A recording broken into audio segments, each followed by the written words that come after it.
Wow, গাড়িটা কত সুন্দর! এটা কার গাড়ি? আল্লাহ, ওয়াও! আমার যদি আমার একটা গাড়ি থাকতো, ওয়াও! হ্যালো গাইস, কি অবস্থা সবার? কেমন আছেন সবাই? আশা করি সবাই ভালো আছেন। তো বন্ধুরা, আপনারা আগে থেকেই জানেন রাকিবের একটি লাল গাড়ি আছে।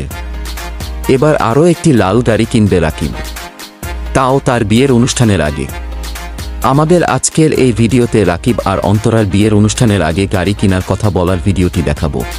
তো চলুন ভিডিও শুরু করা যাক।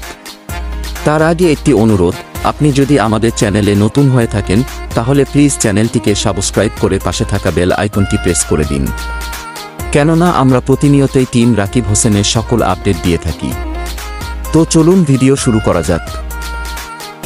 তো গাইস, রাকিব আর অন্তরা রিক্সা করে কোথায় যাচ্ছিল? পাশ দিয়ে তার লাল গাড়িটিও যাচ্ছিল।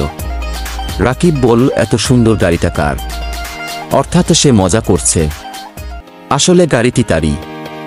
এরপর অন্তরা বলে, আমাদের বিয়ের অনুষ্ঠানের আগে এরকম লাল গাড়ি আরেকটি কিনতে, এবং রাকিব ও বলে ইনশাল্লাহ। তো চলুন ভিডিওটি দেখে আসি। আজকে যদি আমার গাড়ি থাকতো, আমাদের আর রিক্সা দিয়ে যেতে হতো না। ওয়াও, গাড়িটা কি সুন্দর! এমন একটা গাড়ি কিনবো ইনশাল্লাহ একদিন, ঠিক আছে? আমাদের বিয়ের প্রোগ্রামের আগে তাড়াতাড়ি কেন? ইনশাল্লাহ।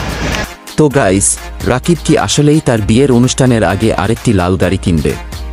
কি মনে হয় আপনার তা কমেন্টে জানান। ধন্যবাদ।